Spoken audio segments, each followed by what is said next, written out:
Hello আমার দুষ্ট মিষ্টি বন্ধুরা, আশা করি তোমরা সবাই খুব ভালো আছো। তোমরা এখন চলে এসেছো অঞ্জলিদের বাড়িতে। তো চলো এবার তাহলে দেখে নিই আজকের কি হয়। ঈশাটা না খুবই দুষ্ট হয়েছে, সবসময় শুধু এদিক ওদিক করে ঘুরে বেড়ায়, একদমই কথা শোনে না। খেতে বললে তো খেতেই চায় না, এত দুষ্টুমি করতে নেই ঈশা। আমি তো একদমই দুষ্টুমি করি না, আমি খুবই ভালো। হ্যাঁ রে দিদি, তুই একদম ঠিক বলেছিস। যখন দেখবি দুদিন পর থেকে রাখি আর আবিরের মতো স্কুলে যেতে হবে, তখন এত দুষ্টুমি করার সময়ই পাবে না। আর দুষ্টুমি যদি করো তাহলে তখন স্কুলে গিয়ে বলে দেব আমি স্কুলে যাব না, আমি খেলবো আমি খেলবো। হ্যাঁ হ্যাঁ ঈশা, যাও যাও, তুমি গিয়ে খেলা করো। চলো দাই কমলা, তোকে কত দেবো। হাতি পাতে না আমার তো তোদেরকে হাতি পাতে নে। তুই আমাকে পিঠে নিবি রে? ভগবতী তো খুবই ছোট, ও আমাকে নিতে পারবে না, তুই আমাকে নে। তল আমি উঠে বলি, তল মেলে গোলে টিক টিক টিক। আরে আমি কি বুদ্ধু, এটা কি ঘোলা নাকি? এটা তো গোলু। তল মেলে গোলু টিক টিক টিক। আরে তো নদীর না, আমি ফুলে যাবো। ঠিক মারা হতে এই বোন, কেমন দেখলি আমার এই নেকলেসটা? তোর কেমন লাগলো বলতো? হ্যাঁ রে দিদি, খুব ভালো লেগেছে, খুব সুন্দর। তোর ওটা ভালো লাগলে তুই নিতে পারিস কিন্তু। না রে দিদি, আমার থেকে বেশি ওটা তোকেই মানাবে। চল একটু বসে গল্প করি। হ্যাঁ হ্যাঁ চল চল। বল গুঞ্জা, আগের দিন চোরটাকে কেমন করে ধরলাম? বাচ্চারা না চেঁচালে তো ধরতেই পারতাম না। হ্যাঁ রে দিদি, কালকের তো আবার এই অনন্যা আর রিনা দিদি এসেছিল বলে আরও সুবিধা হয়েছে ধরতে, না হলে আমরা দুজন কি ধরতে পারতাম না। হ্যাঁ রে বোন, আজকের না আমি যখন জল আনতে গেছিলাম ওদের সঙ্গে দেখা হয়েছিল, ওদেরকে আসতে বলেছি একটু গল্পগাল করবো বলে, কিন্তু এখনো যে এলো না কেন? বলেছিস যখন ঠিক এসে পড়বে। চলো আজকের একটু অঞ্জলি আর গুঞ্জার সঙ্গে গল্প করে আসি। অঞ্জলি, ও গুঞ্জা, ও অঞ্জলি, কই গেলে গো? হ্যাঁ হ্যাঁ রিনা দিদি, এসো এসো। আমি আর গুঞ্জা এখনই তোমাদের কথাই বলছিলাম, বলতে বলতেই তুমি চলে এলে। তা অনন্যা আসেনি? ওকেও তো বললাম আসতে। হ্যাঁ হ্যাঁ, অনন্যাও তো আসবে। ও বললো যে ওর কিছু কাজ আছে, ওটা সেরেই চলে আসবে, ওই জন্য আমি চলে এলাম আগে। ঠিক করেছো, তুমি আগে চলে এসেছো, ভালো হয়েছে। রিনা দিদি, তোমার চারাগুলো কেমন আছে গো? আর চারার কথা বলো না, কি আর বলবো তোমাকে। সে কমলাদির কথা মনে আছে? সে কমলাদি, হ্যাঁ হ্যাঁ কমলাদির কথা মনে পড়েছে, কেন মনে পড়বে না? খুব ঝগড়া করে তো উনি। হ্যাঁ হ্যাঁ, খুবই ঝগড়া করে। সেদিন কমলাদির সাথে আমার তো খুব ঝগড়া হলো ওনার ওই ছাগলটা নিয়ে, যেখানে সেখানে বেঁধে দেয়। হ্যাঁ হ্যাঁ জানি, ওর নাম তো রামু। হ্যাঁ হ্যাঁ, ওই কমলাদির রামু ওই ছাগলটাকে আমার জমিতে বেঁধে দিয়েছিল, আর আমার জমিতে হওয়া সমস্ত চারাগুলো খেয়ে ফেলেছে। কত সার জল দিয়ে সুন্দর করে গাছগুলো তৈরি করছিলাম, সব খেয়ে ফেলেছে। কি বলবো আর তোমাকে। ও তাই নাকি? তারপরে কি হলো? কই গো অঞ্জলি, গুঞ্জা, আমাকে ছাড়াই গল্প শুরু করে দিয়েছো? আমার জন্য একটু অপেক্ষা করতে পারলে না? তা তোমাদের সব গল্প করা হয়ে গেছে নাকি? না না অনন্যা দি, তোমাকে ছাড়া সব গল্প কি করে হবে?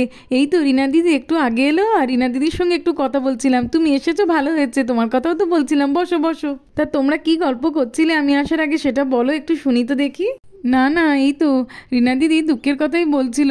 জমিতে রিনা দিদি দানা ছড়িয়েছিল, আর চারাগুলো অনেক বড় বড় হয়ে গিয়েছিল, কিন্তু সেই ঝগড়ুটে কমলা দিদির ছাগলটা রামু সব খেয়ে ফেলেছে। তাই নিয়ে অনেক ঝগড়া, সে কথাই তো শুনছিলাম। তারপরে কি হয়েছে যেন, ছাগলটা সব খেয়ে ফেলায় আমি খোঁজ করে করে কমলাদির কাছে গিয়েছি, ওই জন্য ওইটা নিয়েই আমার সঙ্গে কি ঝগড়া। নিজের দোষ তো স্বীকার করেনি, উপরন্তু আমার সঙ্গে ঝগড়াই করে যাচ্ছিল, তাই জন্য আমি আর কিছু বলিও নি। চিন্তা করো না রিনা দিদি, ওখান থেকে আবার নতুন চারা বেরিয়ে যাবে দেখবে। না না, ওখান থেকে আর নতুন চারা বেরোবার সম্ভাবনাই নেই। ছাগলটা একদম পুরোপুরি চারাগুলো খেয়ে ফেলেছে। নতুন করে দানা আবার ছড়িয়ে দাও না, দিলে তো আবার হবে। শীত এখন অনেক দেরি গো। হ্যাঁ গো রিনা দিদি, দিদি তো ঠিকই বলেছে, নতুন করে দানা ছড়িয়ে দাও, আবার তোমার চারা বেরিয়ে যাবে। আচ্ছা তোমরা বলছো যখন, দেখি। হ্যাঁ হ্যাঁ, ওরা তো ঠিকই বলেছে, তোমার শাকসবজিগুলো যা টেস্টি হয় না, তুমি খুব ভালো চাষ করো, আমাদের সঙ্গে সঙ্গে গোটা গ্রামকেও তো খাওয়াও। ঠিক হয়ে যাবে, আবার চারা বসাও তুমি। আচ্ছা আচ্ছা ঠিক আছে। তা রিনা দিদি, আজকে তোমার জমির কাজবাজ সব সারা হয়ে গেছে? এই দেখো না, আকাশটা একটু মেঘলা বলে তাড়াতাড়ি কাজ ছেড়ে চলে এসেছি। হ্যাঁ হ্যাঁ, আকাশটা তো খুবই মেঘলা হয়ে আছে। হ্যাঁ, আমারও রাখি আর আবিরের জন্য খুব চিন্তা হচ্ছে। জোরে বৃষ্টি হলে স্কুল বাসটাও তো আমাদের এই দিকে আর আসতে চায় না, তখন যে ওরা কি করে আসবে। আর বাড়িতে সার্থক ভাই, রাখির বাবা কেউ নেই, কেউ আনতে যেতেও পারবে না আজকের ওদেরকে। এই দিদি, তুই রাখি বা আবির কাউকে ছাতা দিসনি? না রে বোন, সকাল থেকে তো আকাশটা এত মেঘ করে ছিল না, তাই আমি ওদেরকে ছাতা দিতে ভুলে গেছি। কি যে হবে, ওরা মনে হয় আজকে ভিজে ভিজেই বাড়িতে আসবে। আরে আরে অঞ্জলি, এই দেখো কথা বলতে বলতে বৃষ্টি এসে গেছে। চলো চলো উপর মা, চলো আমরা চলে যাই, বাড়িতে তো কাজ আছে, চলো। হ্যাঁ হ্যাঁ চলো। আরে আরে বোন, কি এই দেখ বৃষ্টি চলে এসছে খুব জোরে, সব তো ভিজে যাচ্ছি, তাড়াতাড়ি চল ঘরের মধ্যে। কি যে হবে ছেলে মেয়ে দুটোর, বলতে বলতেই বৃষ্টি চলে এলো। চল, দেখেছো বৃষ্টি পড়ছে কি জোরে জোরে, ঈশাটা বসে আছে ওদিকে, ওকে তো তাড়াতাড়ি করে তুলে নিতে হবে, নইলে আবার জ্বর বাঁধিয়ে বসবে। ঈশা চলো চলো ঘরে চলো। আমার তো ভিজতে খুবই ভালো লাগে, কমলার সঙ্গে আমি ভিজবো। না না, বৃষ্টিতে ভিজলে হবে না, ঠান্ডা লেগে যাবে। চলো চলো। এই দিদি তুই তাড়াতাড়ি করে ঈশাকে নিয়ে আয়, আমি তো ওকে নিয়ে আসতে একদমই ভুলে গেছি। হ্যাঁ হ্যাঁ ঈশা চলো চলো, তাড়াতাড়ি চলো ঘরের মধ্যে। এই বোন দেখ কি জোরে জোরে বৃষ্টি হচ্ছে, এই বৃষ্টির মধ্যে রাখি আর আবিরটা কি করে বাড়ি আসবে বলতো? হ্যাঁ রে দিদি, আমিও কিছু বুঝতে পারছি না। এই রাখি জানিস তো আজকের না আমার খুব আনন্দ হচ্ছে। হ্যাঁ রে রিঙ্কি, তুই একদম ঠিক বলেছিস, আনন্দ তো হবেই। ম্যাম আজকের আমাদের সকলকে ভালো বলেছে। আজকের আমরা সবাই পড়া করে গিয়েছিলাম, খুব মজা লেগেছে। এরকম রোজ রোজ পড়া করে যাব, তাহলে আরো ভালো বলবে। হ্যাঁ রে রাখি, রোজ পড়া করে যাব। হ্যাঁ রে, আমিও এবার থেকে পড়া করে যাব, খুবই ভালো হয়েছে। কিন্তু চল চল, আকাশের অবস্থা খুবই খারাপ, তাড়াতাড়ি বাড়ি যেতে হবে। চল, গল্প আর করিস না। হ্যাঁ হ্যাঁ চল চল, যখন তখন তো বৃষ্টি চলে আসতে পারে। এই দেখ রিঙ্কি, এই দেখ বৃষ্টি পড়া শুরু হয়ে গেছে, কি জোরে জোরে বৃষ্টি পড়ছে। এই আবির, এই তুই কোনো ছাতা এনেছিস? না রে রাখি, আমি তো কোনো ছাতা আনিনি। এই রিঙ্কি, তুই এনেছিস ছাতা? হ্যাঁ রে রাখি, আমি তো এনেছি ছাতা। আরে বুদ্ধু, তাহলে তাড়াতাড়ি বের কর, ভিজে যাচ্ছে তো সব। হ্যাঁ হ্যাঁ বের করছি। এই তো রাখি, এই দেখ আমি ছাতা বের করে নিয়েছি, তোরা তাড়াতাড়ি আমার ছাতার মধ্যে এসে ঢুকে পড়, তাহলে আর ভিজবি না, তাড়াতাড়ি আয়। এ কি রিঙ্কি, এটা তো ছাতা, দেখে তো মনে হচ্ছে যে ব্যাঙের ছাতা, চারিদিকে ফুটো, এখান থেকে তো সব জল পড়ছে, এর ভেতরে যাবো কি করে? আমি যাবো না। সত্যিই তো রিঙ্কি, এই ছাতার মধ্যে যাবো কি করে? আরে রাখি, একদম চিন্তা করিস না, কিচ্ছু হবে না, ঢুকে আয় না, এটা আমার ফেভারিট ছাতা। আচ্ছা আচ্ছা ঠিক আছে। হ্যাঁ হ্যাঁ তোরাই যা, ফুটো ছাতা, গেলেও ভিজবোর ভেতরে, আর এমনিতেও গেলে ভিজবো, আমি এমনিই যাচ্ছি। তোরা চল।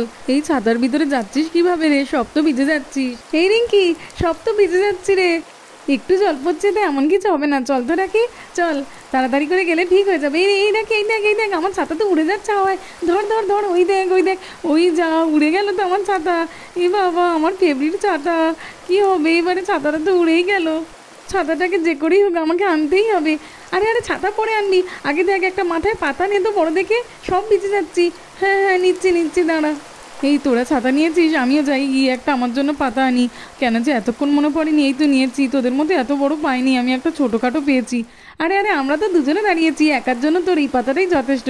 হ্যাঁ হ্যাঁ চিন্তা করিস না ছাতা, আমি তোকে ঠিক পেরে নেব, দেখিস, আমার সঙ্গে করে নিয়ে যাব তোকে। তোর ফুটো ছাতার কথা এখন বাদ দে তো, এখন কি করে বাড়ি যাবো এত বৃষ্টির মধ্যে, তাই ভাব। হ্যাঁ রে, একটু তো দাঁড়াতে হবেই। ওই দেখ একটা গাড়ি দাঁড়িয়েছে, দেখ। আরে রাখি, আবির, রিঙ্কি, তোমরা এরকম বৃষ্টিতে দাঁড়িয়ে দাঁড়িয়ে ভিজছো কেন? স্কুল থেকে বাড়ি যাবে না? ছাতা আনোনি নাকি?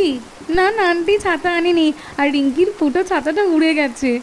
আমি তো কলেজ থেকে ফিরছিলাম, তোমরা এরকমভাবে রাস্তার পাশে দাঁড়িয়ে আছো দেখে নেমে এলাম। তা চলো, তোমাদেরকে আমি বাড়ি পৌঁছে দেবো, উঠে এসো আমার গাড়িতে, তাড়াতাড়ি উঠে এসো, নইলে সব ভিজে যাবে। এই চল চল, আন্টি আমাদেরকে গাড়ি করে পৌঁছে দেবে, আন্টি খুব ভালো। থ্যাংক ইউ দেওয়ার কোনো দরকার নেই, বাচ্চারা তাড়াতাড়ি এসো, গাড়িতে উঠে এসো। ওকে আন্টি, এই চল চল তাড়াতাড়ি চল। তো বন্ধুরা, আজকের মতোই পর্যন্ত। ভালো লাগলে আর এরকম আরও ভিডিও দেখতে হলে আমার চ্যানেলটাকে সাবস্ক্রাইব করে দেবে। Thanks for watching.